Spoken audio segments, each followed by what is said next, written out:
आज हम कंटिन्यू करते हैं अपने ऑप्टिकल फाइबर वाले काम में। जो हमने एक्सेप्टेंस एंगल पढ़ा उसी को आगे। तो मैं एक बार आपको रिमाइंड करा दूं कि एक्सेप्टेंस एंगल क्या था। कि जैसे ये कोई भी एक ऑप्टिकल फाइबर है, फ्लेक्सिबल सा पाइप,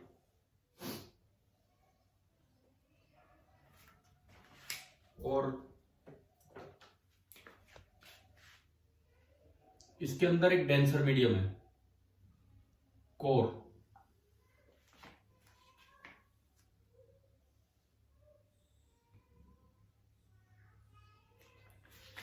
ये इसके अंदर एक डेंसर मीडियम है, ये सब बाहर रेयर मीडियम है। तो हमने ये पढ़ा था कि अगर इधर एयर है, इसका रिफ्रैक्टिव इंडेक्स ND है और इसका NR है, तो ज्यादा से ज्यादा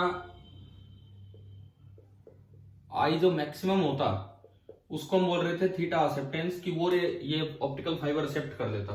एक्सेप्ट करने का मतलब ये था कि ये रे पहले तो बेंड होगी टुवर्ड्स द नॉर्मल, अब यहां आके बस जस्ट इसके पैरेलल भी चल जाती और सीधी निकल देती बाहर। जस्ट इसके पैरेलल चलती और सीधी निकल देती, क्योंकि अगर इससे और ज्यादा एंगल करोगे तो रे रिफ्लेक्ट हो जाएगी।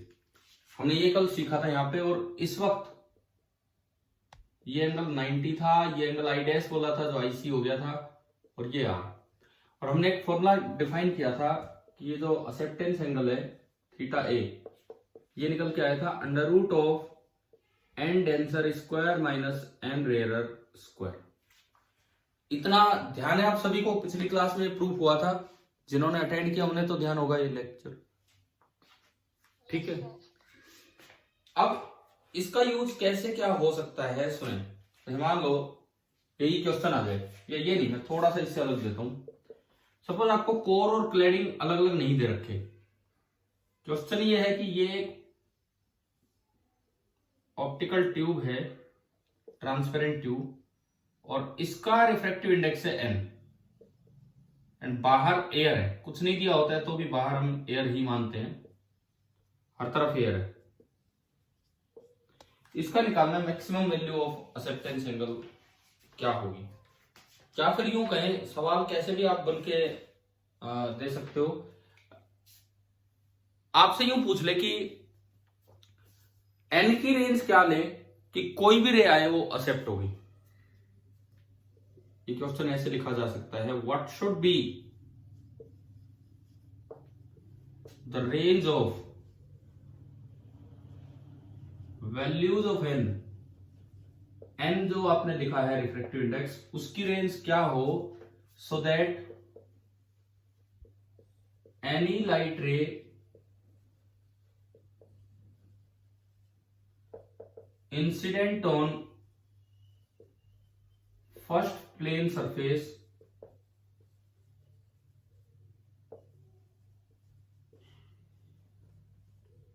comes out through second plane surface।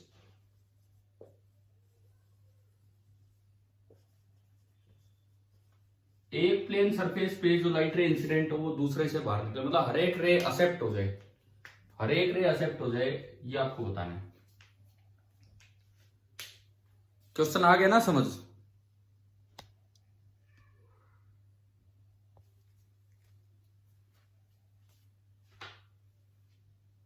कैसे करें अब इस क्वेश्चन को। तो कल जो एक्सेप्टेंस एंगल पढ़ा उसी को मैं यूज करवाना चाह रहा हूं, तो तभी आपसे पूछ रहा हूं कैसे करें।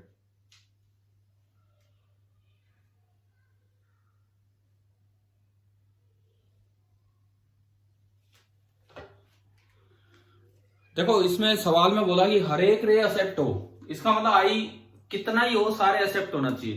इसका मतलब थीटा ए बराबर आई मैक्स। आई की मैक्सिमम वैल्यू कितनी होती है किसी इंटरफेस पे।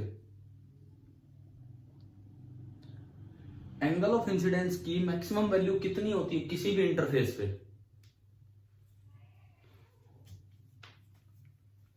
देखिए इन जनरल जो आई होता है, इन जनरल जो आई होता है वो 0 डिग्री से और 90 डिग्री तक जाता है। 0 डिग्री अगर आई है तो नॉर्मल इंसिडेंस, और 90 डिग्री अगर आई है तो वो ग्रेजिंग इंसिडेंस। तो आई की मैक्सिमम वैल्यू है 90 डिग्री। आप चाहते हो कि हर एक रे एक्सेप्ट हो, फॉर एवरी रे टू बी एक्सेप्टेड,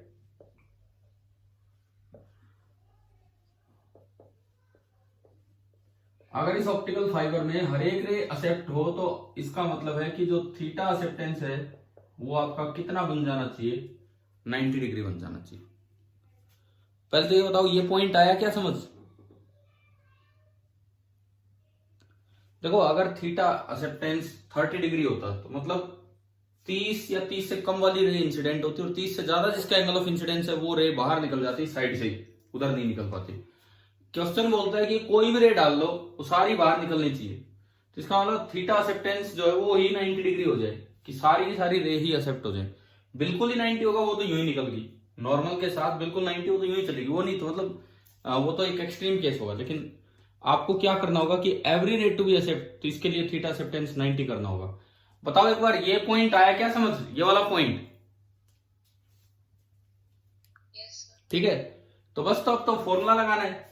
ये फॉर्मूला रहा, ये डेंसर ये रेयरर, एन डी कितना है इस क्वेश्चन में?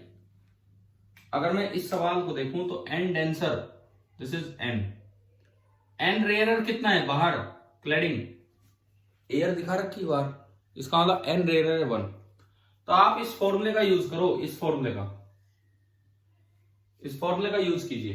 तो आपने यहां से निकाला कि sine 90 degree that is equal to under root of n d square minus 1 square.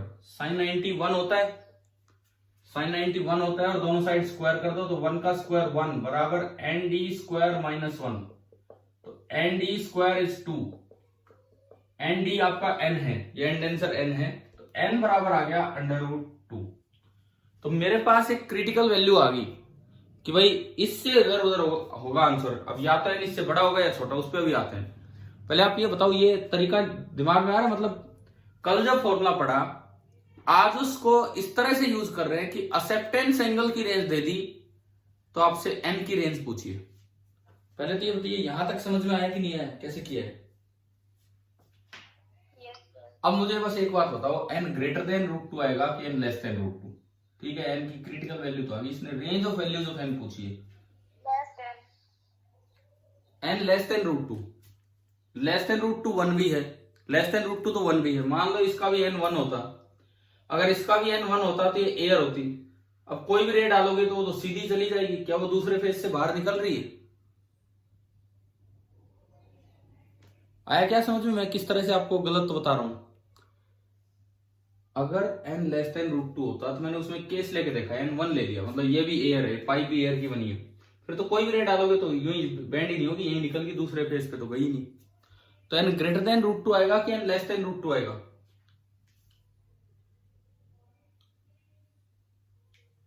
बताओ क्या आना चाहिए?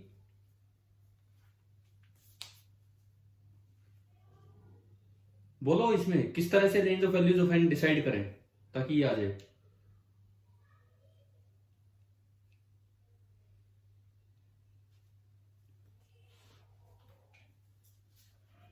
बोलो भाई किस तरह से हम रेंज डिसाइड करेंगे ताकि ये आ जाए।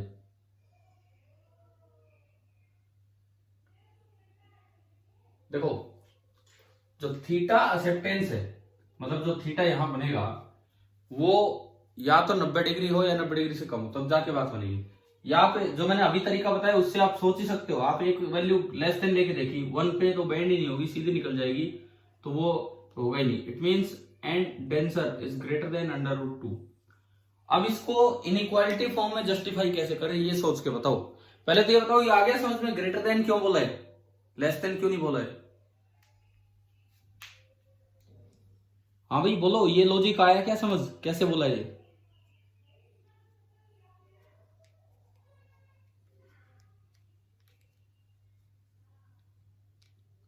सर फिर से बता दो। मैं कह रहा हूं कि आपने एन डी अंडर रूट 2 निकाल लिया।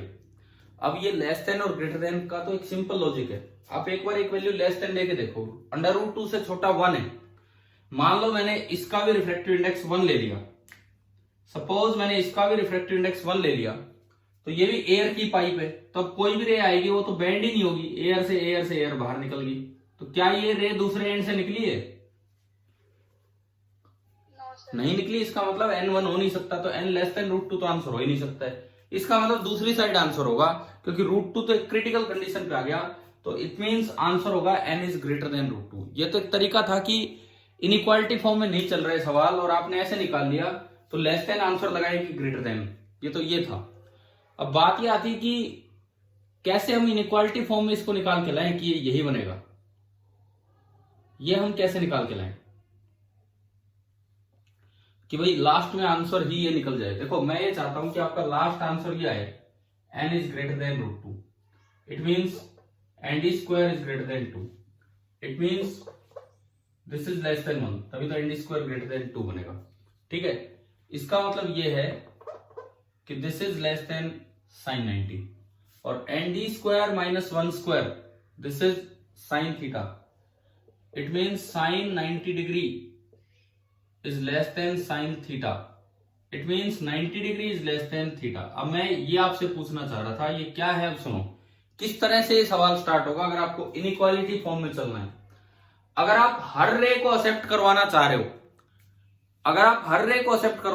हो, तो जो आई की मैक्सिमम से मैक्सिमम वैल्यू हो सकती है उससे भी बड़ा कर दो एक्सेप्टेंस एंगल, क्योंकि एक्सेप्टेंस एंगल वो होता है कि उससे छोटे एंगल वाली जितनी भी इंसिडेंट रे आएंगी सारी एक्सेप्ट होंगी।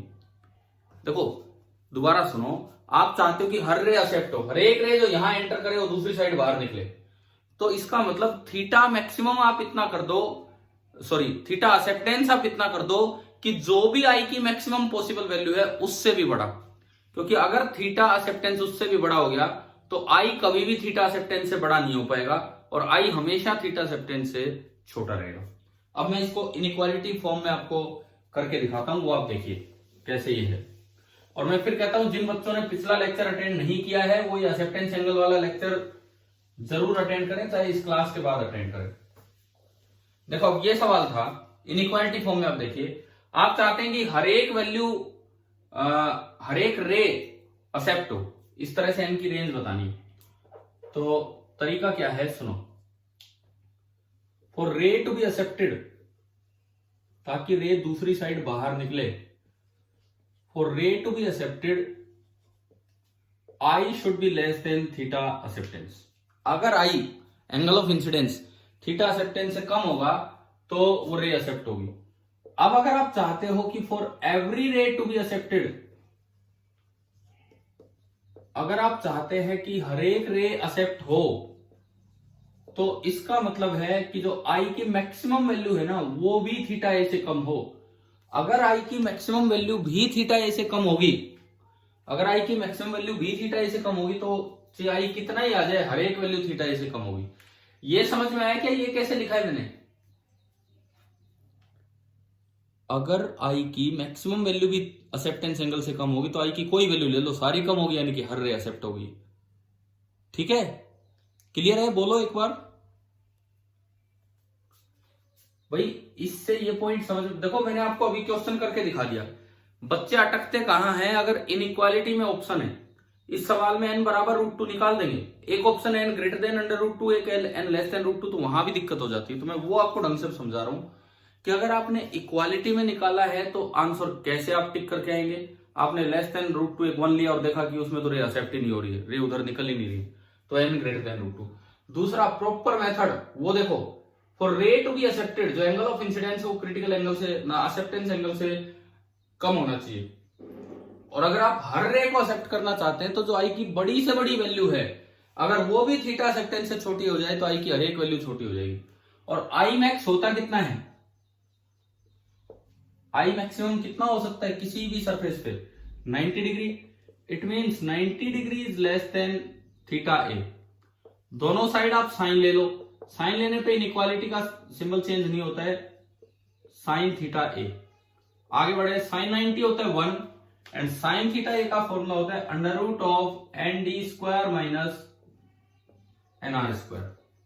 अगर ND² minus NR² greater than 1 हुआ तो हर एक रे एक्सेप्ट हो जाएगी। It means ND² minus NR² का √ दिस इज ग्रेटर देन 1। दोनों साइड स्क्वायर कर लो, तो ये 1 ही आ गया। अगर ये कंडीशन है ना तो हर एक रे एक्सेप्ट होगी। कल मैं एक दो क्वेश्चंस आपको दे रहा था एक्सेप्टेंस एंगल के साथ बना के, तो उनमें जो न्यूमेरिकल वैल्यू मैंने ली थी वो यही कंडीशन बन रही थी हर बार, 2 बार मैंने किया। तो इस कंडीशन का मतलब था कि हर एक रे एक्सेप्ट होगी, हर एक रे एक्सेप्ट होगी, कोई एक्सेप्टेंस एंगल सीधा 90 डिग्री। अब देखो इस सवाल में पुट किया तो एन डी तो एन है, बाहर रेयर है 1 greater than 1, n square is greater than 2 और it means n is greater than √2। अब बताओ ये इनइक्वालिटी फॉर्म में पूरा समझ आया कि नहीं आया एक्सेप्टेंस एंगल का ये सवाल? हाँ जी भाई बोलिए।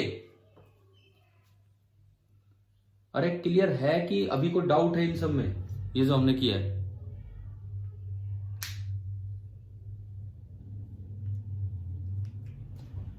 मैं फिर पूछ रहा हूं, क्लियर है कि इसमें कोई डाउट है ये जो अभी हमने पढ़ा है?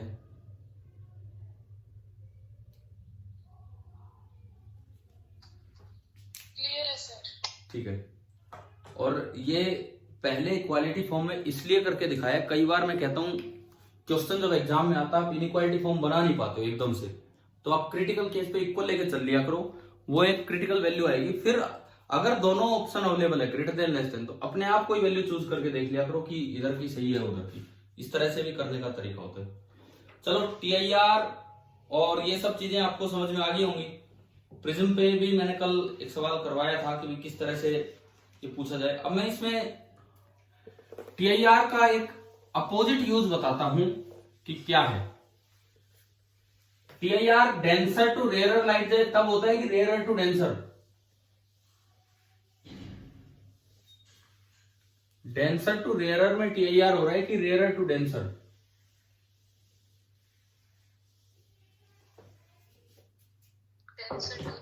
Denser to rare. देखो यूं मत सोचा करो कि कोई दे देगा जवाब, कोई नहीं देगा, आपको ही देना है जवाब, तुरंत दिया करो भी जवाब। अब मैं यूज करूंगा प्रिंसिपल ऑफ रिवर्सिबिलिटी का। अब मैं यूज करूंगा principle of reversibility in TIR। देखिए सपोज ये एक डेंसर मीडियम है और ये एक रेयरर मीडियम है। इसका रिफ्रैक्टिव इंडेक्स है ND एंड इसका रिफ्रैक्टिव इंडेक्स है NR। ND ज्यादा होगा, NR कम होगा। आपने ये नॉर्मल लिया, आप चाहते हो रिफ्रैक्शन हो, हम ये चाहते हैं कि भाई रिफ्रैक्शन हो, रिफ्लेक्शन ना हो, रिफ्रैक्शन हो। I 0 डिग्री लेंगे, रे बिल्कुल रिफ्रैक्ट होगी, लेकिन I की वैल्यू बढ़ाते बढ़ाते मैक्सिमम एक जगह आके आपको रुकना पड़ेगा, मैक्सिमम एक जगह आके आपको रुकना पड़ेगा कि वहां जाके ये R जो है वो बिल्कुल ऐसे हो जाएगा, बिल्कुल ऐसे। और इससे आगे अगर आपने बढ़ा दिया तो TIR रिफ्लेक्शन हो जाएगा और वो अंदर ही रह जाएगी। तो ये तो है IC और ये R बढ़ते बढ़ते बढ़ते बढ़ते आ गया 90 डिग्री पे। तो अब आप ये बताओ, अगर पहली बात IC की वैल्यू हम जानते ही हैं, IC होता है sine inverse NR upon ND की ND अपॉन NR। क्या होगा? Sine inverse NR upon ND होगा कि ND अपॉन NR होगा? बताओ। हाँ, NR छोटे वाली वैल्यू अपॉन बड़ी, क्योंकि साइन इनवर्स के अंदर एक से बड़ा नंबर नहीं आ सकता है। NR अपॉन ND ये होगा। और इधर जो ये एंगल बन रहा है 90 डिग्री। तो अब देखो रिफ्रैक्शन अगर हो रहा है फ्रॉम कहां से कहां, number 1 from denser to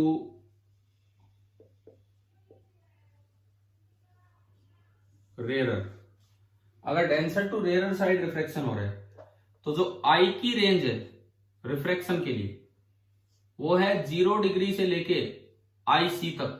IC is sine inverse NR upon ND और यू कैन राइट IC। और जो R की रेंज है एंगल ऑफ रिफ्रैक्शन वो जा रही है 0 डिग्री से लेके पूरी पूरी कहां तक, 90 डिग्री तक। ठीक है, ये बात तो हमें आ गई है समझ में। अब देखो प्रिंसिपल ऑफ रिवर्सिबिलिटी यहां से हमें क्या रिजल्ट देता है। अगर आप रिफ्रैक्शन करवाएं फ्रॉम रेयरर टू डेंसर। अगर आप रिफ्रैक्शन करवा रहे हैं फ्रॉम रेयरर टू डेंसर तो क्या होगा, आप ये समझो। अब उधर से इधर रे लेके आएंगे, वो रेयरर था उधर से इधर लेके आएंगे, रिफ्रैक्टिव इंडेक्स एन आर, ये डेंसर है, रिफ्रैक्टिव इंडेक्स एन डी।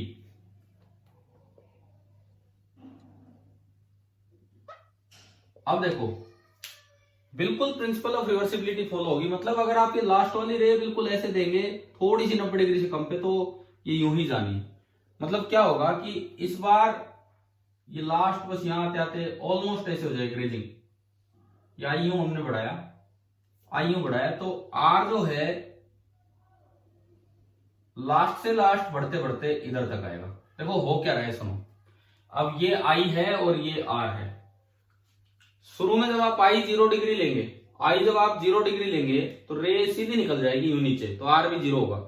जैसे जैसे आप इस रे को इधर करेंगे, आई को बढ़ाएंगे, तो ये रे उधर की तरफ उठेगी, यानी कि आर बढ़ता चलेगा। आई बढ़ाएंगे तो आर बढ़ेगा। अब प्रिंसिपल ऑफ रिवर्सिबिलिटी कहती है कि इस केस में आई की रेंज तो चली जाएगी पूरी 0 डिग्री से 90 डिग्री तक, और जो आर की रेंज है कोरस्पोंडिंगली वो 0 डिग्री से आईसी तक जाएगी। आईसी, अब आईसी का तो कोई मतलब ही नहीं है।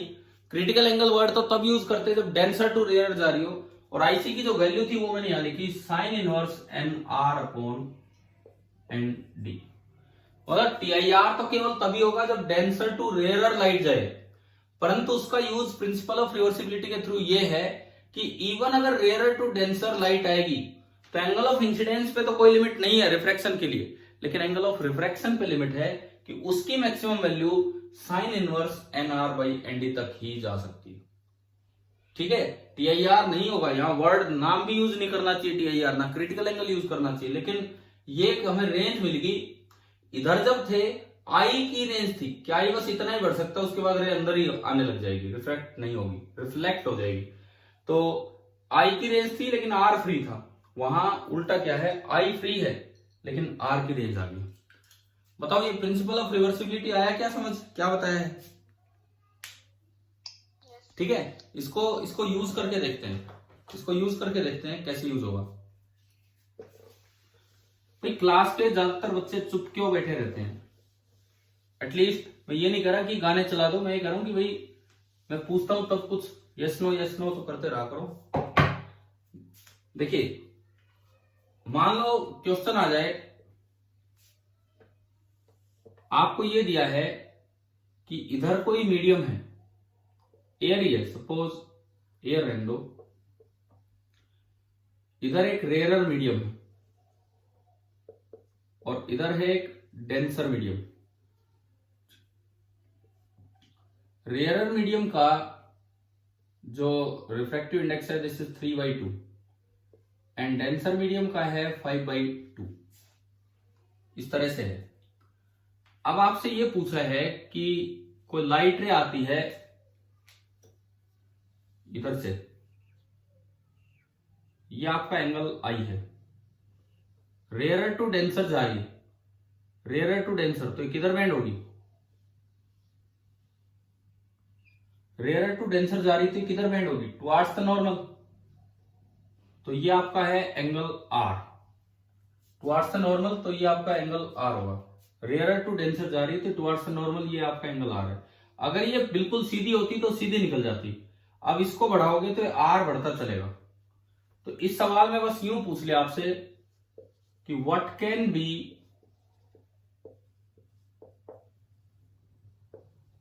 The maximum possible value of r, बस ये सवाल आ जाए। अब ना तो बच्चे के दिमाग में टीआईआर आता है, क्योंकि टीआईआर तो तब होता है जब डेंसर टू रेयरर जाए, ये तो रे जा रही है रेयरर टू डेंसर। तो इस तरह के सवाल में कई बार अटक जाते हैं अगर प्रिंसिपल ऑफ रिवर्सिबिलिटी दिमाग में नहीं है तो। अभी हमने पढ़ा प्रिंसिपल ऑफ रिवर्सिबिलिटी कहता है कि अगर रेयरर टू डेंसर जाए तो आई पे कोई लिमिट नहीं है, आई 0 से 90, लेकिन आर पे लिमिट है, आर 0 से लेके और केवल साइन इनवर्स यहां तक जाएगा। तो अब सीधा रिजल्ट बताओ, लगाओ यहां पे क्या होगा सॉल्यूशन।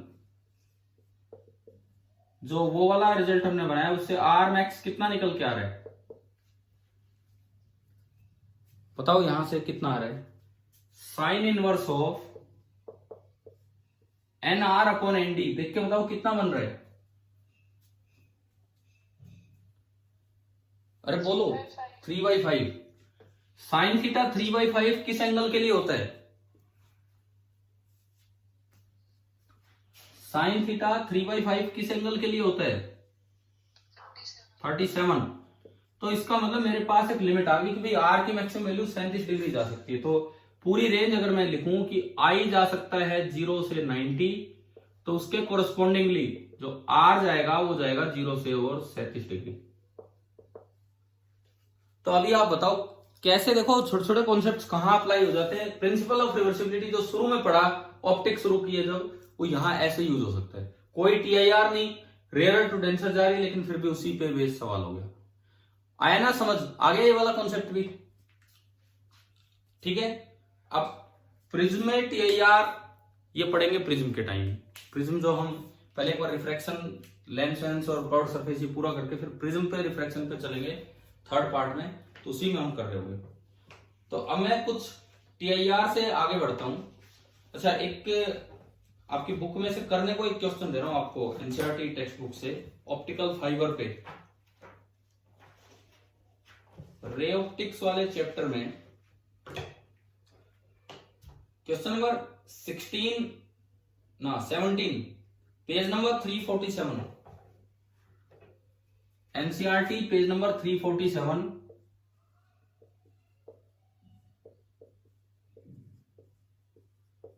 Question number 17। क्या एक ऑप्टिकल पाइप दिख रहा है इसमें? अगर आपने बुक खोली हो तो क्या ऑप्टिकल पाइप नजर आ गया है? तो ये एक्सेप्टेंस एंगल पे बेस्ड ही एक क्वेश्चन है, सीधा उसी तरह का है। अब आप खुद सोचना है कैसे करना है। अगर कहीं साइन इनवर्स वगैरह की जरूरत पड़े तो कहीं से देख लेना, या कैलकुलेटर से या जहां से भी, क्योंकि हो सकता है इसमें ऐसी जरूरत पड़े। अगली क्लास में हम ये वाला सवाल डिस्कस करेंगे। तो इवन इफ अगर साइन इनवर्स की जरूरत पड़ेगी, जैसे इसमें 59 डिग्री का यूज होगा, साइन इनवर्स 1/1.44 तो आप देख लेना अगर जरूरत पड़े तो। ना भी जरूरत पड़े, हो सकता है ना भी जरूरत पड़े, मे भी किसी ने एक्सेप्टेंस एंगल का डायरेक्ट फॉर्मूला पढ़ रखा है तो उसे ना भी जरूरत पड़े, तो आप ट्राई करना ये वाला सवाल, ठीक है। तो ये हमारा यहाँ पे ऑलमोस्ट आप मान के चलो कि पूरा होता है रिफ्रैक्शन थ्रू प्लेन सरफेस। अभी तक हम रिफ्रैक्शन थ्रू प्लेन सरफेस पढ़ते रहे, उसमें एक शुरू में पैरेलल रेक्टेंगुलर स्लैब से रिफ्रैक्शन पढ़ा, फिर शिफ्टिंग पढ़ी, फिर उसको बीच में कहीं रखो, शिफ्टिंग उस पर डिपेंड नहीं कर रही थी स्लैब पे, ये पढ़ा। देन उसके बाद पढ़ा कि मल्टीपल स्लैब एक के साथ एक जुड़ के आ रही है, तो शिफ्टिंग एक की वजह से तो वो नहीं होती जो हम फॉर्मूला याद रखते हैं, लेकिन सबकी वजह से मिलकर उतनी बनती है जो फॉर्मूला एक का याद रखते हैं। उसके बाद फिर हम आए टीआईआर की तरफ, और एक दो लेक्चर्स में हमने टीआईआर और ये सब कवर किया। चले अब आगे बढ़ो। अब मेरा जो अगला काम होगा वो होगा रिफ्रैक्शन एट स्फेरिकल सरफेस, क्योंकि उसके बाद ही हम लेंस की तरफ जा पाएंगे जब हम ये वाली चीजें पढ़ लेंगे। तो आज अगला काम अब स्टार्ट करते हैं, refraction at spherical surface.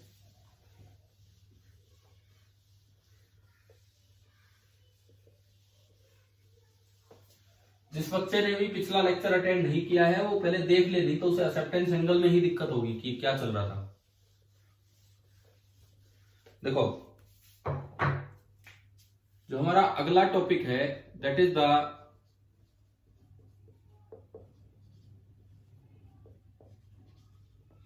Refraction at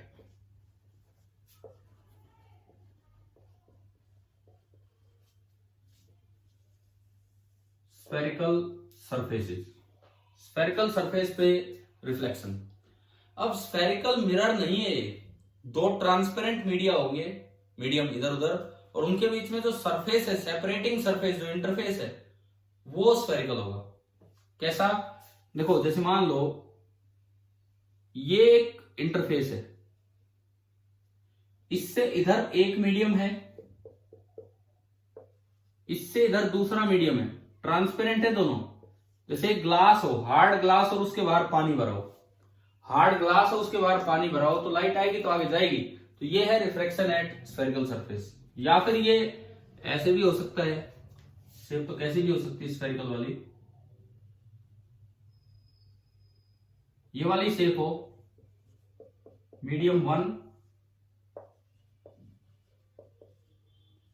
and medium number 2। मान लो मीडियम 1 से रे आ रही, तो ये कैसा इंटरफेस बोला जाएगा, कॉन्वेक्स की कॉनकेव। अगर मीडियम 1 से रे आ रही है तो बताओ ये कैसा इंटरफेस है दो मीडिया के बीच, कॉन्वेक्स की कॉनकेव। अरे मैं फिर कॉन्वेक्स, हाँ कॉन्वेक्स मिरर मत बोल देना, कॉन्वेक्स इंटरफेस। और अगर 1 से 2 जा रही है, ये कैसा इंटरफेस में काउंट होगा, कॉनकेव। अब इसमें भी रिफ्रैक्शन कैसे करवाना है, सपोज पहले मीडियम जहां मीडियम ऑफ इंसिडेंस है उसका रिफ्रैक्टिव इंडेक्स n1, दूसरे का n2, यहां भी इसका n1 और इसका n2, इस तरह से हमने माना। अब एक टर्म डिफाइन होगी एक्स कोऑर्डिनेट ऑफ सेंटर, जिसे हम रेडियस ऑफ कर्वेचर बोलते हैं। देखो इसका सेंटर इधर होगा और इसका सेंटर इधर होगा। इस पॉइंट को अक्सर उसी तरीके से पोल बोल दो, कुछ भी बोल दो, इस तरह का ही पॉइंट है, ओरिजिन है मतलब ये। और आगे वाली डायरेक्शन को लेना है पॉजिटिव, क्योंकि रे इधर से आ रही है। यहां भी ये ओरिजिन है और आगे वाली डायरेक्शन को लेना है पॉजिटिव, ये ओरिजिन है और आगे वाली डायरेक्शन पॉजिटिव। तो एक में सी का कोऑर्डिनेट पॉजिटिव होगा और एक में सी का कोऑर्डिनेट नेगेटिव होगा। यहां मैंने लिखा r0, यहां क्या लिखूं बताओ, बोलो r है एक्स कोऑर्डिनेट ऑफ सेंटर, तो उधर r0 लिखें कि -r0 लिखें, r0, हाँ बिल्कुल सही है। चलो बहुत अच्छी बात है, पॉइंट ध्यान है कि r तो सिंबल होता है। अब अगर यहां r की वैल्यू लिखें तो वो होगी +pc, और यहां अगर मैं r की वैल्यू लिखता हूं तो वो होगी -pc। शायद ये पॉइंट तो आप सभी को ध्यान है ना, ये जो पीछे पढ़ाया था ये, ठीक है। अब जब हम एक फॉर्मूला अभी निकालेंगे तो हमारा एक अजम्पशन रहेगा कि रेज आर पैरेक्शियल। रेज आर पैरेक्शियल मतलब जो अपर्चर है स्फेरिकल रिफ्रैक्टिंग सरफेस का, दैट इज स्मॉल। हम ये मान के चलते हैं कि अपर्चर ऑफ स्फेरिकल रिफ्रैक्टिंग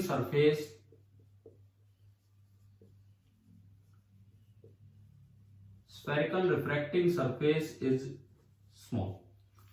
तो ऐसी स्थिति में यही आएगा आपके को, मार्जिनल रे तो आती नहीं है। तो जो फॉर्मूला होगा, पहली बात, जैसे आपने मिरर फॉर्मूला पढ़ा 1/v + 1/u = 1/f। Plane surface पे रिफ्रैक्शन का फॉर्मूला पढ़ा, normal incidence d' = d/n relative, ni और nr की टर्म्स में। क्रिटिकल एंगल का फॉर्मूला पढ़ा, sin इनवर्स nr/nd। ऐसे यहां जो फॉर्मूला बनेगा, यहां पे जो फॉर्मूला है, मुझे नहीं पता आपने 10th में ये पढ़ा कि नहीं पढ़ा है, यहां जो फॉर्मूला है that is n2/v - n1/u = n2 - n1/r। अगर किसी ने 10th में पढ़ा हो, म्यू करके पढ़ लिया होगा, बात तो एक ही है। आता है क्या ये फॉर्मूला 10th क्लास में?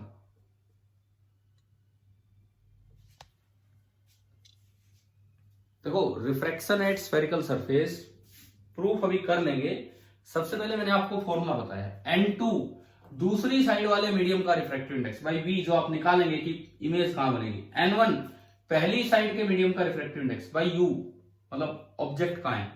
अब अगर सुनो एक और बात, अगर वर्चुअल ऑब्जेक्ट हो तो u तो आगे होगा, वर्चुअल ऑब्जेक्ट हो तो u तो आगे होगा, लेकिन n1 तो इधर वाला ही होगा। एक दिन क्लियर की थी ये बात हमने प्लेन सरफेस वाले रिफ्रैक्शन में, ध्यान है ना। अगर वर्चुअल ऑब्जेक्ट हो तो u तो आगे होगा, पॉजिटिव होगा, लेकिन n1 यही काउंट होगा, वो नहीं होगा। और r है उसके कोऑर्डिनेट का सेंटर। तो फॉर्मूला आ रहा है क्या समझ में, क्या है क्या नहीं, ठीक है। अभी हम इसे डेराइव करेंगे, उससे पहले मैं एक बार ये अप्लाई करवा के दिखा देता हूं। सपोज ये पहला ही सवाल लेते हैं, इधर ही मान लो ये 1 है, ये 1.5 है, मतलब 3/2 इस तरह का आपको दे दिया, और इस सरफेस का रेडियस ऑफ कर्वेचर है 30 सेंटीमीटर, ये दिखा रखा है। और जो ऑब्जेक्ट रखा है वो यहां से 15 सेंटीमीटर पीछे रखा है। Locate the image. इस केस में आप इमेज लोकेट कीजिए और ये बताइए वो रियल है कि वर्चुअल है।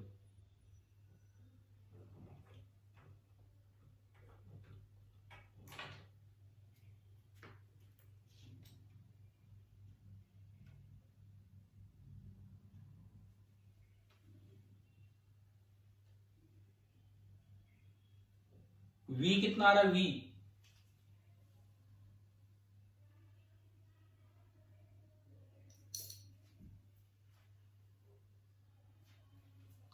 कर रहे हो ना कैलकुलेट?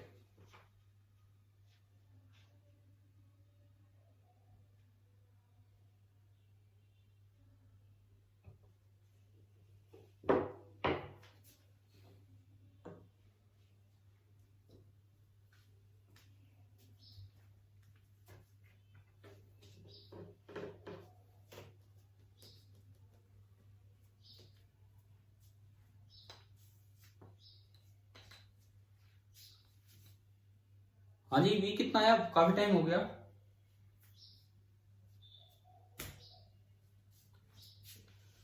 इधर करते हैं सोल्व। भाई कोई किसी बच्चे का ये आंसर नहीं है अभी तक।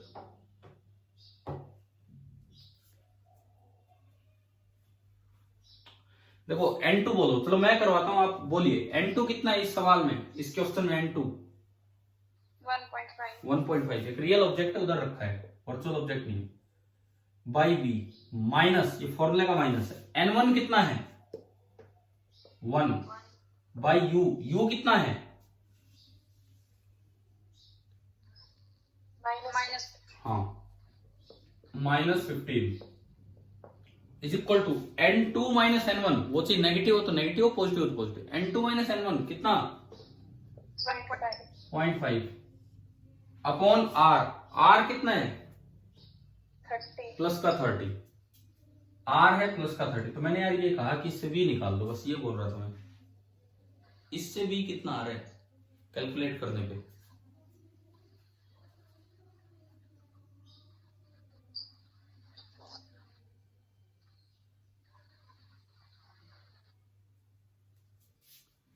मैं करूं 1.5 बाई बी, ये उधर गया प्लस प्लस हो गया फिर माइनस हो गया। 0.5 बाई 30, 0.5 होता है 1/2, तो 1/60। तो ये हो गया 15 by 10 b is equal to LCM 60 minus 4 plus 1 minus 3/60 15/10 b minus 3/60। 0 से 0 गया, 1 से 2 और बी आ गया क्रॉस मल्टीप्लाई करके -30 सेंटीमीटर। देखो यार ये आपको तुरंत जवाब देना चाहिए था, कितना टाइम हो गया। क्या ये आ गया कि नहीं? बी -30 सेंटीमीटर। ठीक है, अब ये और पूछ ले, ये इमेज रियल है कि वर्चुअल है? बताओ ये इमेज रियल है कि वर्चुअल है इस केस में?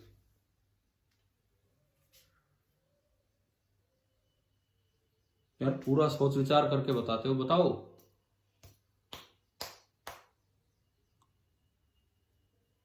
आज तो आवाज तो क्लियर सुनाई दे रही होगी या कोई नेटवर्क प्रॉब्लम भी है?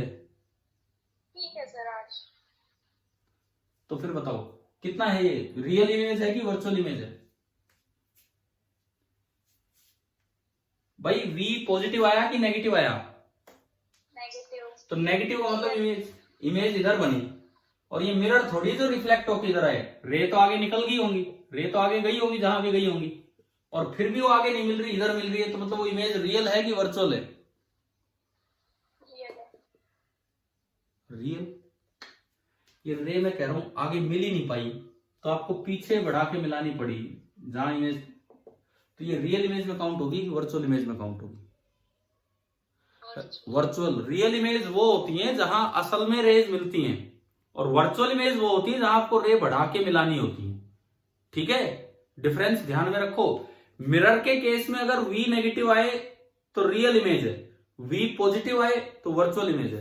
या रिफ्रैक्शन में अगर V पॉजिटिव आए तो आगे इमेज बनी और आगे ही रह गई है तो रियल इमेज है, और अगर नेगेटिव आ जाए V तो इसका मतलब आगे रह गई और इमेज पीछे बन रही है, तो ये वर्चुअल इमेज की कैटेगरी में आता है। तो ये वाला क्वेश्चन आ गया समझ क्या था? Yes sir. ठीक है, एक और उधर वाले पे सवाल लेते हैं। मैं इसके प्रूफ पे फिर आऊंगा, पहले एक बार आपको यूज करवाना सिखा दूं कि ये क्या है। प्रूफ तो जरूरी है ही, बोर्ड एग्जाम में भी आते हैं प्रूफ इनके। सपोज आपको यूं दिया, ये तो हमने ले लिया कॉन्वेक्स सरफेस, एक ले लो कॉनकेव सरफेस। मान लो ये कॉनकेव सरफेस है, मिरर दिए, इस तरह का पार्ट है, और इस सरफेस का जो रेडियस ऑफ कर्वेचर है, लेट इट बी 30 सेंटीमीटर। ये जो सरफेस है इसका रेडियस ऑफ कर्वेचर 30 सेंटीमीटर है। अब मैं कहता हूं कि मैंने इधर एयर ली और इधर ग्लास लिया।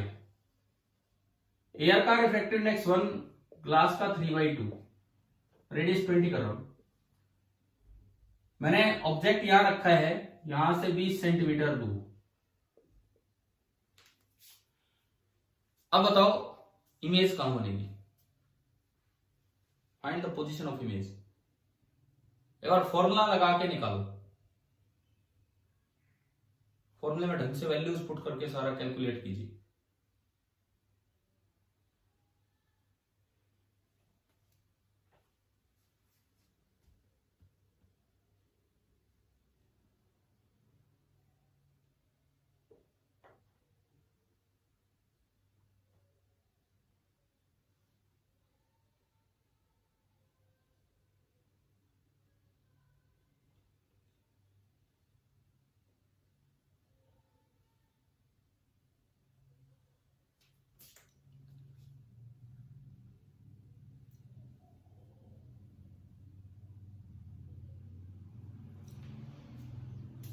कितना आ रहा है, क्या आ रहा है?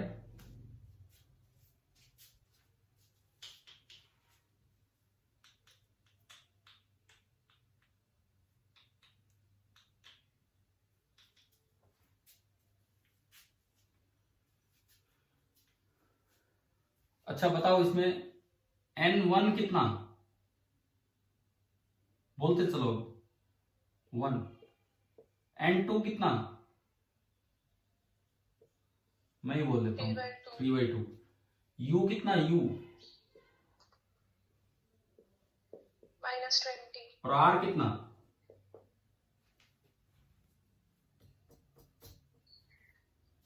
R -20। आपने फॉर्मूला लगाया -60।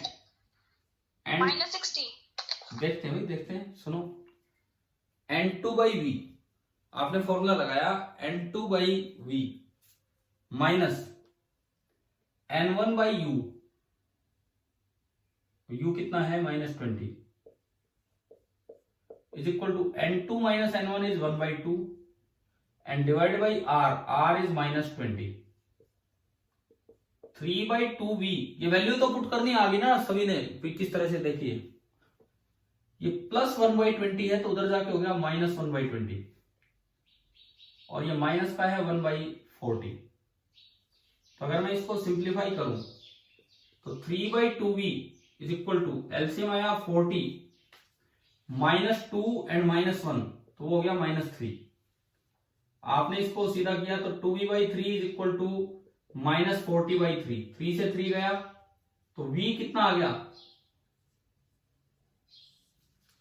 V कितना आ गया? -20 सेंटीमीटर। बताओ एक बार फॉर्मूला लगाना आया कि नहीं आया? देखो अभी जैसे किसी बच्चे का -60 आ रहा था, तो ये गड़बड़ नहीं होनी चाहिए। क्या पहली बात, क्या फॉर्मूला अप्लाई करना आ गया? अरे समझ आ गया ये वाला क्वेश्चन उधर जो करवाया मैंने? ठीक है, अब आप एक सवाल करो, ये 30 कर दो और ये भी 30 कर दो, ये कीजिए। तो ढंग से फॉर्मूला अप्लाई करके देखो क्या आ रहा है क्या नहीं आ रहा है। ये भी 30, वो भी 30, दोनों 30।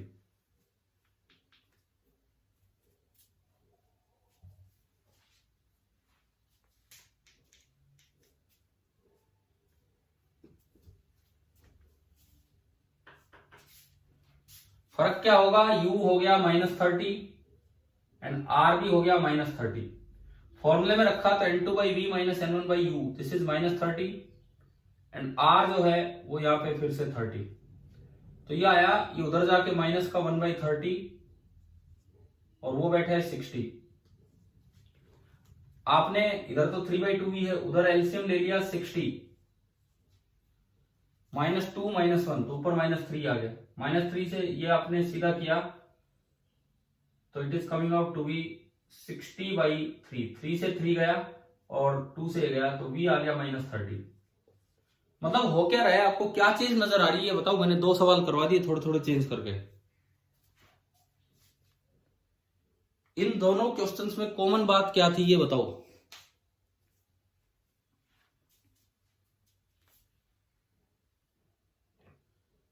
बताओ भाई, थोड़ा सा विजुअलाइज करके बताओ।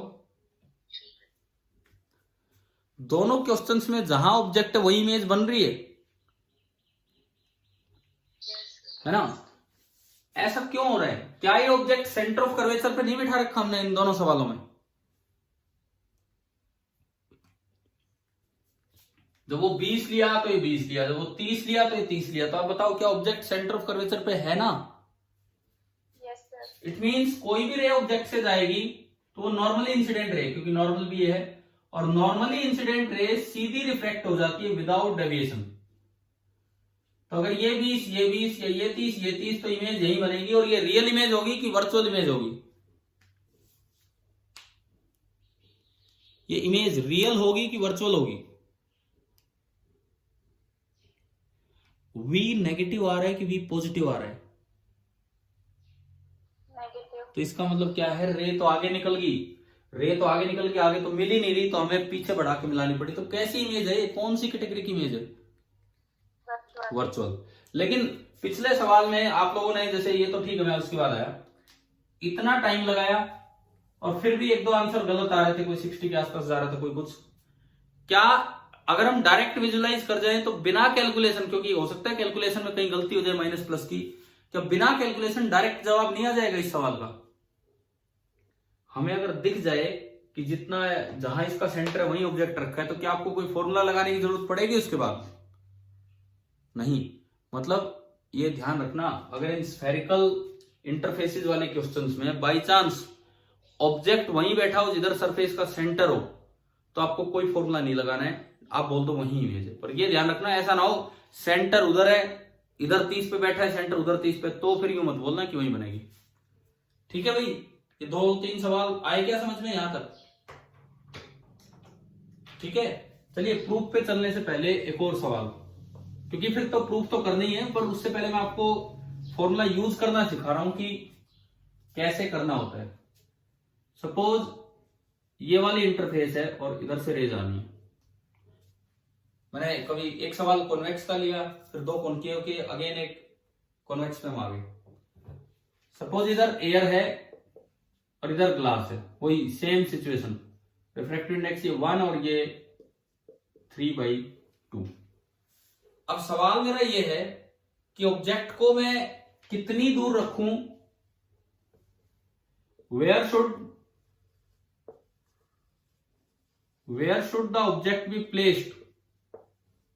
प्लेस्ड का मतलब है कि रियल ऑब्जेक्ट है, so that the refracted raise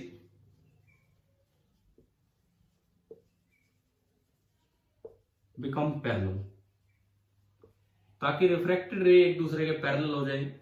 ये सवाल है कि मैं कितनी दूर ऑब्जेक्ट को रखूं, इस इंटरफेस से ही बताना होगा, ताकि रिफ्रैक्टेड रेज पैरेलल हो जाए।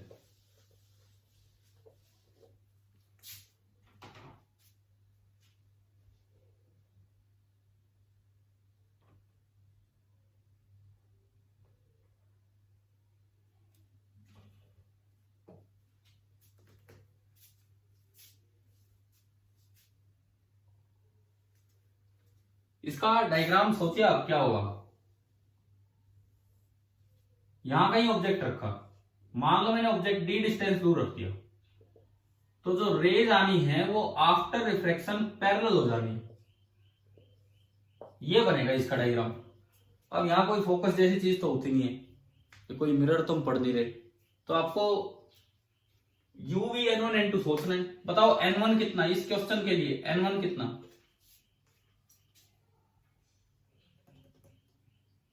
N1 कितना?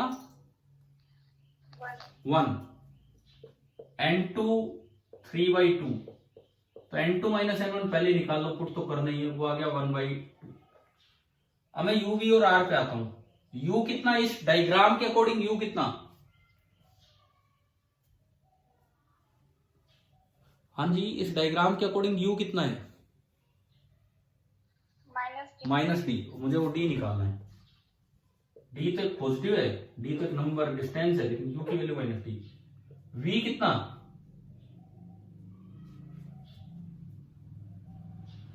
कहां बनी है इमेज?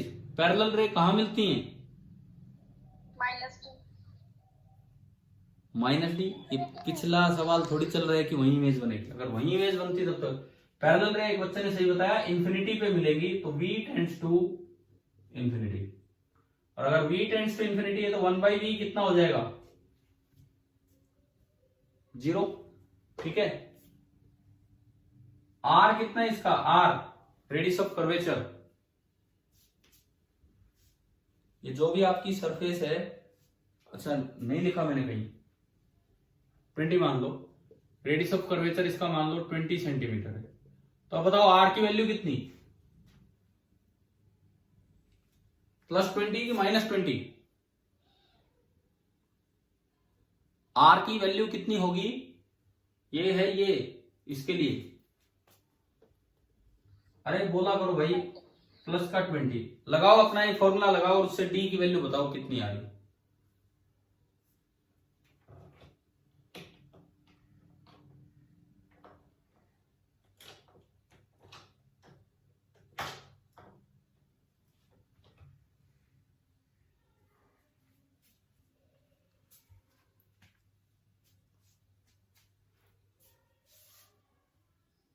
कितनी आई D?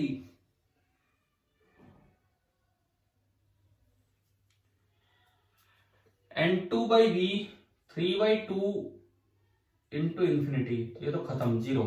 N2/V तो हो गया 0, minus N1/U 1/-D is equal to N2 minus N1 1/2 और R 20। तो देखो कोई कैलकुलेशन भी नहीं है। 1/D is equal to 1/40। तो D कितना आ रहा है? 40। अब कोई फोकस का लेना देना नहीं है यहाँ। रेडियस 20 है और मैं 40 सेंटीमीटर दूर रख रहा हूं तो इमेज पैरेलल हो रही है, तो मतलब रेज पैरेलल हो रही है आफ्टर रिफ्लेक्शन। तो ये बताओ, ये एक दो चीजें समझ में आई कैसे यूज होने हैं ये क्वेश्चंस? ठीक है, ये फॉर्मूला कैसे यूज होगा शायद ये तो समझ में आ गया होगा। अब हम चलते हैं इसके प्रूफ की तरफ। ध्यान से देखना, प्रूफ भी बोर्ड एग्जाम के लिए काफी इंपॉर्टेंट है, क्योंकि ये वाले प्रूफ आते रहते हैं बोर्ड में। ये जो इस इक्वेशन का प्रूफ है ये,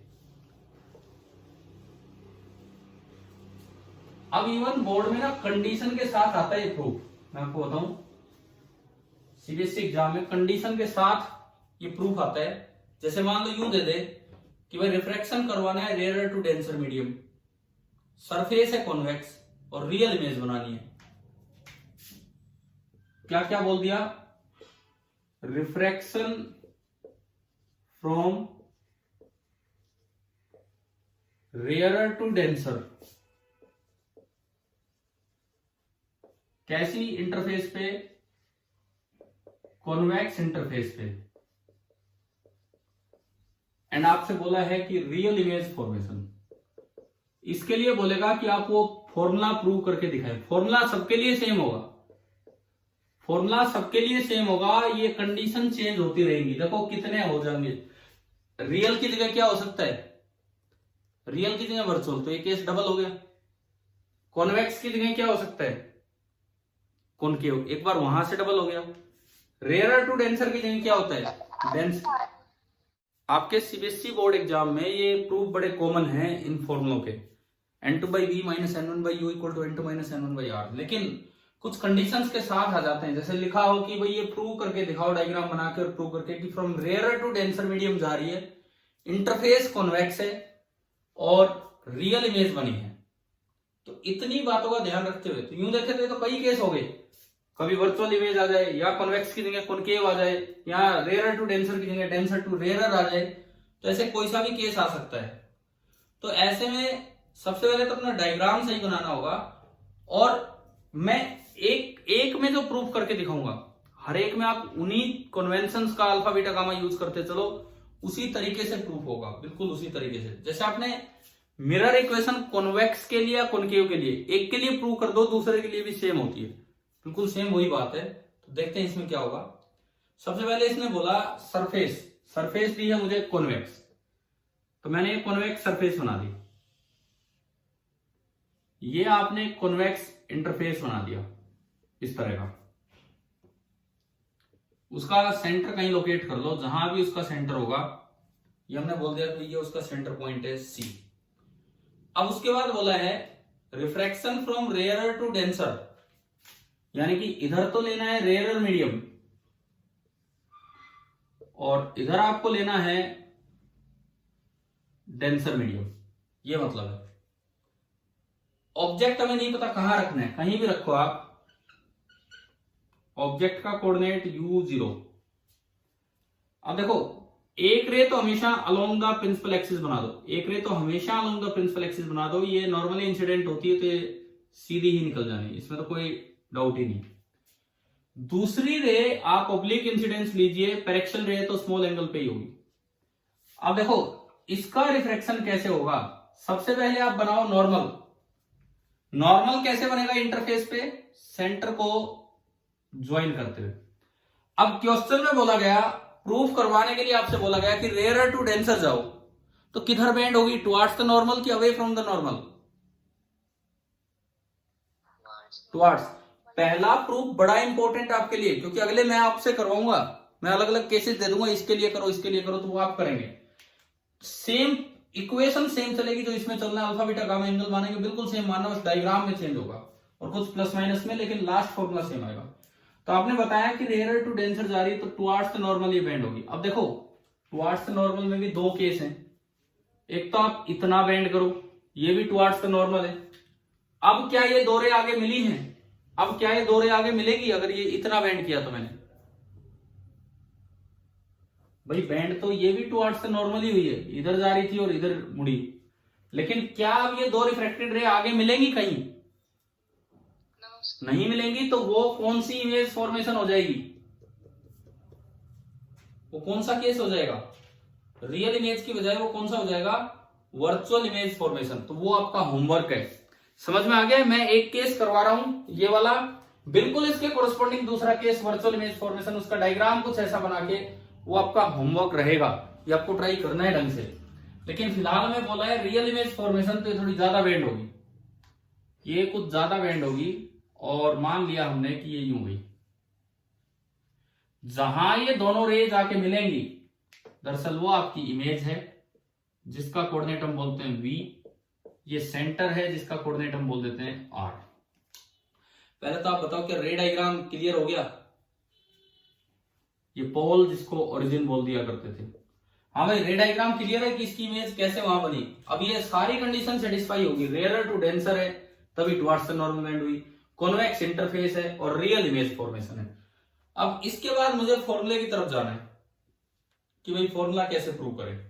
तो आप सबसे पहले एक काम करेंगे, ये जो ऑब्लिक रे मानी है ये पॉइंट ए और इससे परपेंडिकुलर नीचे डाल देंगे ये पॉइंट बी। थोड़ी देर में पैरेक्शियल रे का भी यूज करेंगे, ठीक है। तीन एंगल आप याद रख के चलो प्रूफ्स के लिए, अल्फा बीटा गामा। ऑब्जेक्ट वाली रे का एंगल अल्फा, नॉर्मल का एंगल बीटा एंड इमेज वाली रे का एंगल गामा। कोई सा ही प्रूफ आ जाए, कोई सा ही केस आ जाए, आप अपने अल्फा बीटा गामा चेंज मत करो, तभी प्रूफ एक जैसा दिखेगा। ऑब्जेक्ट वाली रे जो है उसका एंगल अल्फा दो, नॉर्मल का एंगल प्रिंसिपल एक्सिस के साथ बीटा एंड इमेज वाली जो रे आएगी उसका एंगल गामा। अब आपने पहले भी किए होंगे ऐसे प्रूफ, आप अल्फा बीटा गामा के रिलेशंस ले आओ आई और आर का यूज करते हुए, फिर स्नेल्स लॉ लगा देंगे और इसी तरह से हम आगे बढ़ेंगे। कैसे? देखिए सबसे पहले अल्फा बीटा और गामा, इनको मैं आई की टर्म्स में लिखना चाहूंगा, या आई और आर को अल्फा बीटा गामा की टर्म्स में लिखना चाहूंगा। आई और आर बनाते हैं पहले इस रे के लिए, ये आपका नॉर्मल है, तो ये आपका हुआ एंगल ऑफ इंसिडेंस, और नॉर्मल के साथ ये जो है this is the angle of reflection, this is the angle of reflection, ये एंगल ऑफ इंसिडेंस और ये एक हो गया angle of reflection. Exterior angle is equal to interior to opposite का सम। तो बताओ आई, बताओ पहले आई कितना है। थोड़ा सा प्रूफ आपको देखा देखा लगेगा, पहले भी हमने किए होंगे ऐसे काम, थोड़ा सा प्रूफ देखा देखा लगेगा। तो सुनिए, in triangle A O B ना AOC, AOC ट्राइंगल में देख के बताओ आई कितना है। Alpha plus beta. हाँ, i is equal to alpha plus beta. फिर इन ट्राइंगल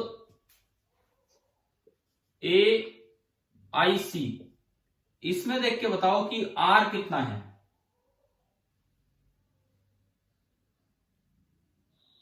बीटा, गामा और आर में क्या रिलेशन है? Beta minus gamma. Beta is equal to r plus gamma. जब beta equal to r plus gamma है तो यहां से आर कितना आ गया? Beta minus gamma.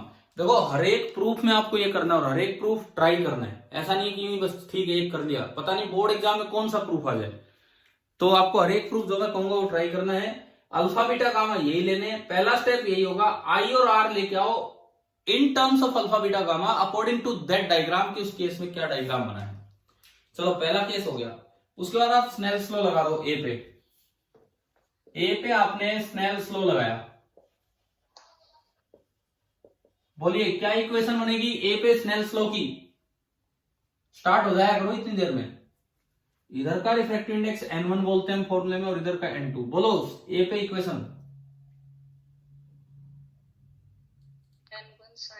n1 into sine i is equal to n2 into sine r. I और r ढंग से नॉर्मल के साथ बनाने को भी कोई और एंगल दिखा दो। उसके बाद फॉर पेरेक्शियल रेज, क्योंकि हम मान के चलेंगे कि रे पेरेक्शियल है, एंगल छोटे हैं, और पेरेक्शियल रेज आपको पता है कि आप साइन थीटा को नियरली थीटा लिख सकते हैं, पता है ना ये तो हमें, ठीक है। ये हमने इसमें यूज किया तो इक्वेशन बनी n1 into i is equal to n2 into r. ठीक है जी। अब आई और आर को अल्फा बीटा गामा की टर्म्स में यहां पुट कीजिए। आई और आर को अल्फा बीटा गामा की टर्म्स में आप यहां पे पुट कर दीजिए कि क्या आ रहा है। तो ये आ रहा है n1 इंटू आई आपका है alpha plus beta is equal to n2 into r. तो n2 इंटू आर और आर है आपका बीटा माइनस गामा। ये हर एक प्रूफ में ये स्टेप आएगा। उसके बाद इस इक्वेशन में हर बार दो टर्म बीटा की होंगी, बीटा की टर्म को एक साइड इकट्ठा कर लो और बाकी टर्म्स को एक साइड, बीटा एक साइड बाकी एक side. n1 alpha plus n1 beta, n2 beta minus n2 gamma, इसको इधर उठा लो, n2 गामा इधर आ गया प्लस का होके, plus n1 alpha is equal to ये उधर गया beta common n2 minus n1। देखो हर बार ऐसी इक्वेशन बनेगी, कुछ प्लस माइनस अलग हो सकता है लेकिन इस फॉर्म की इक्वेशन बनेगी हर बार हर एक प्रूफ में। क्या ये स्टेप यहां तक समझ में आया? ठीक है। अब for paraxial rays angle theta can be nearly equal to tan theta. For पेरेक्शियल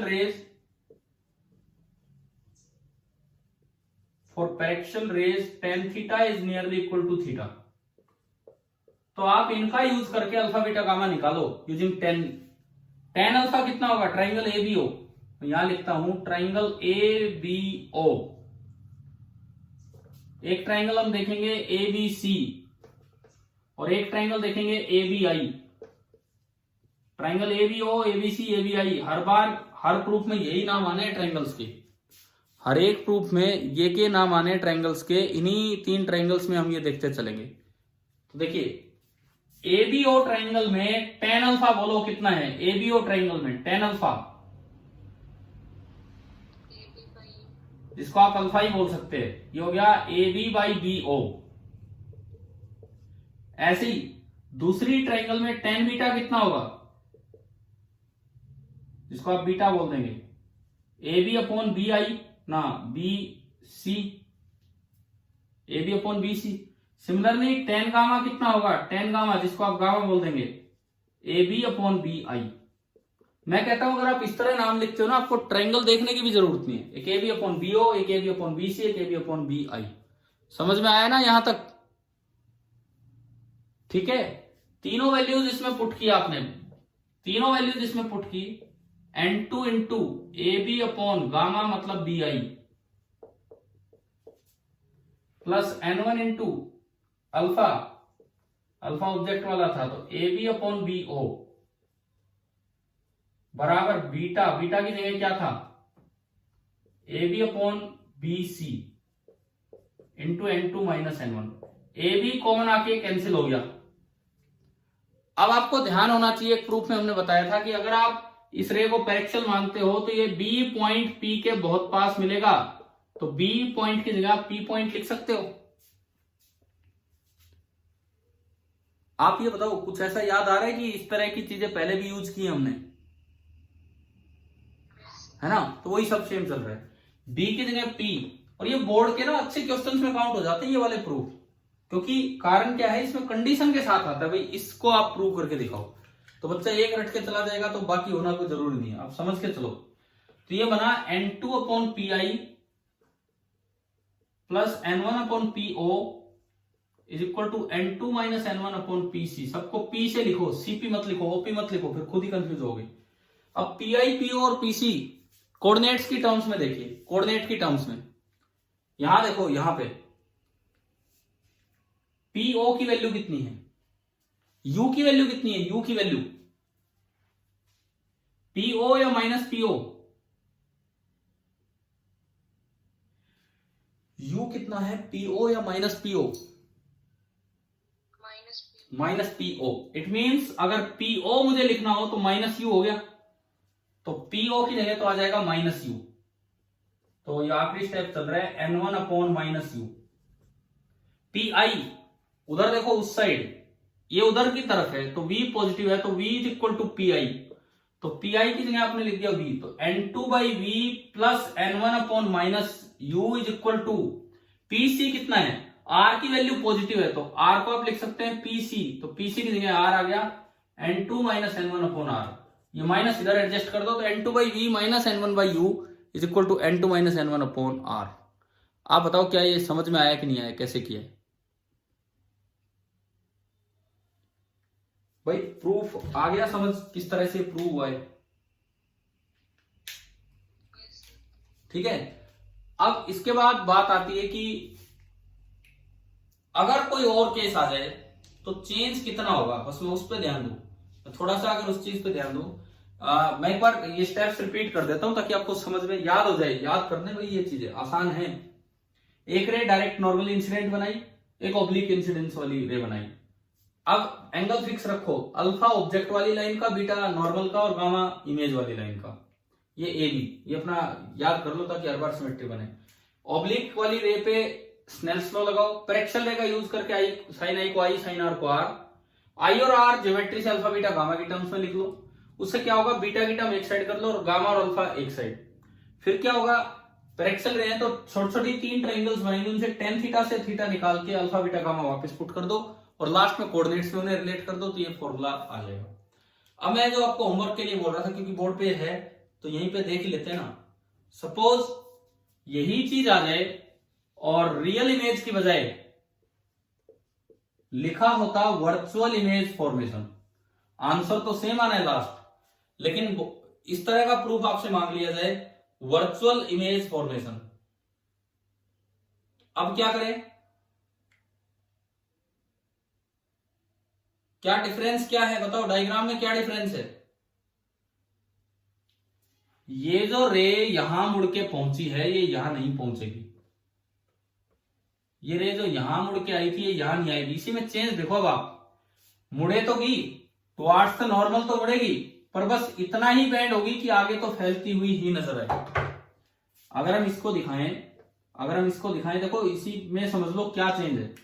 ये बैंड तो होगी टुवार्ड्स द नॉर्मल, पर इतनी ही बैंड हुई कि ये खुलती हुई ही नजर आ रही है, और ये इसका एंगल ऑफ रिफ्रैक्शन। तो अगर आप इन दो रेज को देखो, मैं फिर से समझा देता हूं, ये रे यूं जाती जाती डेंसर में एंटर कर रही है, रेयर टू डेंसर, तो बेंड तो होगी टुवर्ड्स द नॉर्मल, लेकिन थोड़ा सा बेंड हुई है, मतलब पूरी बेंड नहीं हो पाई है, और नॉर्मल के साथ एंगल है दिस इज आर। अब बताओ इमेज कहां दिखाएं? अब जो इमेज है वो पीछे बढ़ा के दिखानी पड़ेगी, इस लाइन को पीछे बढ़ा के, ये इस लाइन को पीछे बढ़ा के, ये तो ये इमेज बनी और इसका कोऑर्डिनेट हो गया v0। चेंज डायग्राम में क्या है समझ में आ गया? ठीक है, डायग्राम में जो चेंज है वो अगर समझ में आ गया है तो देखो एक बदलाव यही हो गया। अब v की वैल्यू है -pi, पिछली बार v उधर था तो +pi था, इस बार v की वैल्यू है -pi, यानी कि pi जहां भी होगा उसको मैं -v रखूंगा, ना कि v। u वही है, -po सेम है, u तो वही है। अब देखते हैं पहला स्टेप, नो चेंज, बिल्कुल सेम। पहला स्टेप यहां तक बिल्कुल सेम है, कोई चेंज ही नहीं है, आपने यहां स्नेल्स लॉ लगाया। अब थोड़ा इस पे ध्यान रखना है कि i क्या होगा अल्फा बीटा गामा की टर्म्स में, और r क्या होगा अल्फा बीटा गामा की टर्म्स में। पहले i को चेक करो, क्या i यही है अल्फा प्लस बीटा? क्या i अब भी वही है अल्फा प्लस बीटा? बताओ ट्राइंगल AOC में देख के। Yes, sir. तो इसमें तो कोई चेंज ही नहीं है, बिल्कुल सेम। अब r की मैं बात करूं तो इस बार तो r बाहर हो गया, तो r एक्सटीरियर एंगल है। अच्छा ये एंगल हम गामा बोल रहे थे, ये एंगल ट्राइंगल कौन सी देखते थे? AIC, AIC r exterior angle और गामा और बीटा इंटीरियर एंगल है, तो इस बार r क्या बनेगा? Beta plus gamma. देखो ये रहा, पिछली बार था बीटा माइनस गामा, एक चेंज हो गया प्रूफ में, ये बीटा प्लस गामा हो गया। चलो जी फिर बढ़ो आगे, ये बीटा प्लस गामा हुआ, कोई बात नहीं, बीटा बीटा एक तरफ कर लो ना, पहले तो ये प्लस है, अब बीटा वाली टर्म तो उधर ही है, लेकिन जब ये गामा आएगा तो माइनस के साथ आएगा, समझ गए हो? ये उधर से इधर आया तो माइनस के साथ। देखो मैं दोबारा मिटा के करवाना नहीं चाह रहा हूं, क्योंकि मुझे लगता है कि इसमें समझना ज्यादा अच्छा रहेगा कि क्या हल्का फुल्का चेंज है। क्या खुद आप प्रैक्टिस करेंगे अपने आप, मैं इसी में समझा रहा हूं कि समझ में आ गया यहां तक? ठीक है, कौन से स्टेप पे थे हम? यहां माइनस आ गया, यहां माइनस आ गया। अब पैरेक्शल रे है, पैरेक्शल रे के लिए टेन थीटा थीटा है, तो इधर आ जाओ, टेन थीटा की वैल्यूज निकालते हैं। Tan alpha AB upon BO बिल्कुल same, tan beta AB upon BC बिल्कुल same, ten gamma AB upon BI बिल्कुल सेम। ये सारा सेम रहना है, फर्क ये चल रहा है कि गामा में माइनस लग रहा है तो यहां पे एक माइनस है, बाकी सब बिल्कुल सेम है। आ गया कि नहीं आया समझ ये स्टेप? ठीक है, ये सारे कट गए, बी की जगह मैं पिछली बार की तरह P लिख दूंगा, सब कुछ चल रहा है, बस ये यहां माइनस चल रहा है, ये यहां माइनस आ गया, बाकी सब कुछ ठीक है, यहां माइनस था लेकिन कोई दिक्कत नहीं है, क्योंकि पिछली बार v की वैल्यू pi थी तो हमने pi को v लिखा, इस बार v की वैल्यू -pi है तो हम pi को क्या लिखेंगे? pi की जगह क्या लिखेंगे? -v, और ये माइनस माइनस कैंसिल हो गया, फिर दोबारा से वही प्रूफ हो गया, n2/v -n1/u is equal to n2 - n1 upon r। अब बताओ यार क्या कुछ चेंज हुआ? क्या समझ में आया कि नहीं आया? हाँ जी, प्रूफ आ गया समझ? Yes. ठीक है, देखो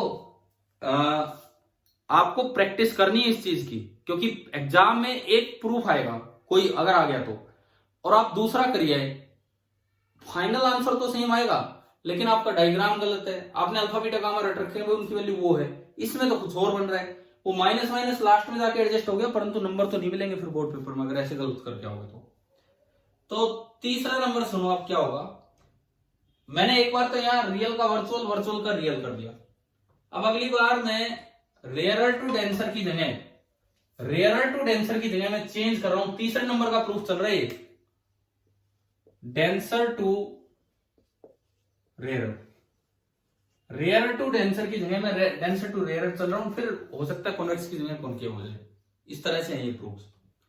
अब डेंसर टू रेयर जब जाओगे ना तो इसमें एक ही केस बनेगा, रियल इमेज तो बन ही नहीं पाएगी, रे डायग्राम आप समझोगे, रियल इमेज तो बन ही नहीं पाएगी, केवल वर्चुअल इमेज बनेगी। देखो मैं यहीं चेंज करके फिर दिखाऊंगा, यहीं पे चेंज करके, इस बार ये जो N1 है ये है आपका डेंसर, ये डायग्राम में दोबारा बना देता हूं, केवल डायग्राम,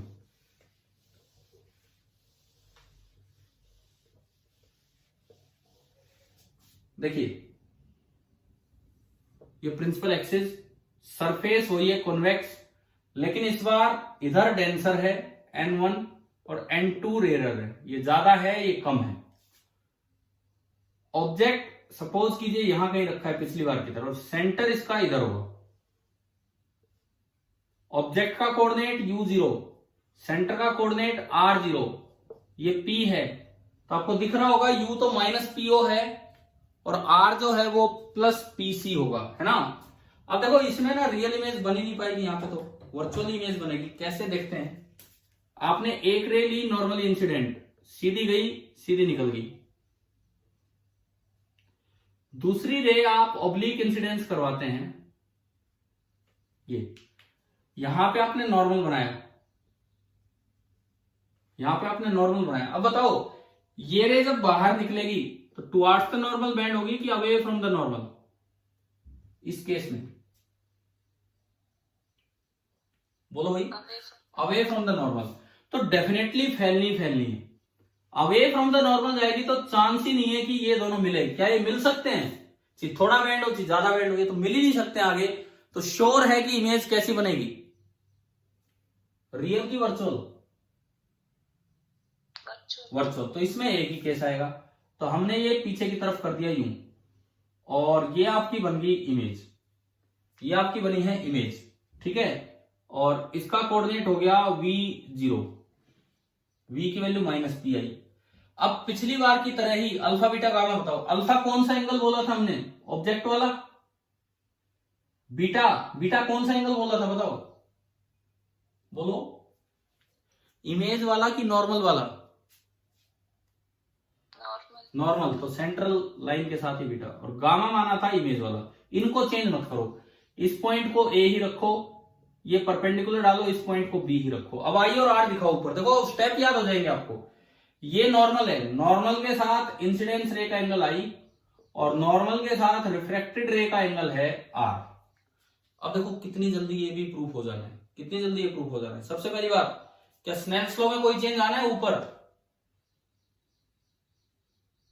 ऊपर देखो, उधर स्नेल्स लॉ एट A, कोई बदलाव नहीं आएगा। तो पहली इक्वेशन जो गोल गोल कर रखी है वहां पे वो सेम है।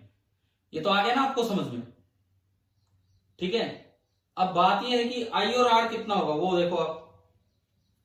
I और R, I triangle AOC, AOC में फिर दोबारा से I एक्सटीरियर एंगल है, तो I को मैं क्या लिख सकता हूं, अल्फा प्लस बीटा। बोलते चलो, समझ आ रहा है ना। तो I वही है, कहां गया ये रहा। अब AIC में चेक करो, AIC, R एक्सटीरियर है, बिल्कुल सही है। R एक्सटीरियर तो R is equal to beta plus gamma, कोई चेंज नहीं हुआ।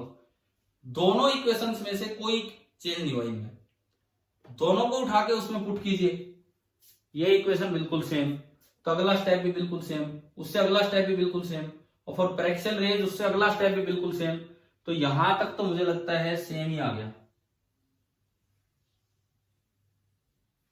हाँ भाई बताओ, यहां तक आया समझ? हाँ बढ़ते चलो, अगर समझ आ रहे तो। आ गया ना ये समझ यहां तक? अब लास्ट में PI, V की वैल्यू है -PI, तो PI को मैं लिख सकता हूं -V। U की वैल्यू -PO, तो PO को मैं लिख सकता हूं -U, और PC तो पूरा आ रहा है आगे, तो इसकी जगह रखा -V, माइनस से माइनस कटा। PO की जगह रखा -U, तो माइनस बीच में आ जाएगा, वो R। तो अगेन आपकी इक्वेशन आ गई N2/V -N1/U is equal to N2 -N1/R। तो अब आप ये बताओ कि आपको ये 3 बार ये प्रूफ समझ में आ गया है? हाँ जी भाई, क्लियर हुआ? ठीक है। नेक्स्ट जो आप करोगे ट्राई, देखो यूं तो मैं 2-2 मिनट और लगेंगे, अभी भी बता सकता हूं, टाइम जी हो गया लेकिन फिर भी हम बता सकते हैं अभी, बट खुद आप करोगे तो ज्यादा बेटर रहेगा ना। मैंने आपको सारे प्रूफ करवा दिए कॉन्वेक्स सरफेस के लिए, real, virtual, rare to denser, denser to rare. अब आपको ये चीजें रिपीट करनी है कॉनकेव सरफेस के लिए, या मैं आपको स्पेशली बताऊं तो एक बार आप रिफ्लेक्शन लेना, rare to denser medium at concave surface, rare to denser at concave surface. और एक बार denser to rarer at concave surface. वो जो आपका मन करे रियल वर्चुअल वो आप देख लेना आपके डायग्राम के अकॉर्डिंग। करोगे कि नहीं बताओ? दो बार और प्रूफ करना है, बस 2 बार, केवल 2 बार। एक बार concave surface denser to rarer और एक बार concave surface rarer to denser. Concave में क्या होगा, आर की वैल्यू नेगेटिव होगी, तो इस बार जो आप आर को पीसी लिख रहे हैं वहां आर माइनस पीसी होगा, तो पीसी की वैल्यू माइनस आर। और मुझे लगता है इतनी बार प्रूफ करवाने के बाद तो शायद आपको ये स्टेप्स याद हो ही गए होंगे। या कॉनकेव का भी करवाऊं बताओ? टाइम तो 2 ही मिनट लगने। कॉनकेव का करवाऊं मैं प्रूफ? रहने दो सर। कर लोगे तो मैं रहने दूं? ऐसा नहीं होना चाहिए कल फिर मुझे करवाना पड़े तो मुझे इतना लिखना पड़ेगा, इसलिए मैं बोल रहा हूं अगर करवाना हो तो मैं अभी करवा देता हूं, और अगर आप कॉन्फिडेंट हो आप कर लोगे तो आप कर ही लोगे, फिर तो कोई बात ही नहीं है। क्योंकि ऐसे ही डायग्राम बनने, अल्फा बीटा गामा का ध्यान रखो कौन से एंगल है, मैं मान के चल रहा हूं आप कर लेंगे शायद। तो चलिए, रिफ्रैक्शन एट कॉनकेव कॉन्वेक्स या यूं कहें स्फेरिकल सरफेस की शुरुआत हुई। पॉइंट ऑब्जेक्ट की उसमें लोकेशन आ गई, हमने पहले कुछ सवाल लिए और उसके बाद इनका प्रूफ देखा। प्रूफ बोर्ड के लिए बड़ा इंपॉर्टेंट है, ठीक है? तो लेंसेज तक पहुंचने के लिए ये पढ़ना जरूरी था कि रिफ्रैक्शन एट स्फेरिकल सरफेस। अभी पूरा नहीं हुआ है, कल की क्लास भी इसी पे चलेगी पहले, ठीक है? आगे हम कल देखते हैं, कल आगे कंटिन्यू करते हैं, ठीक है? Thank you.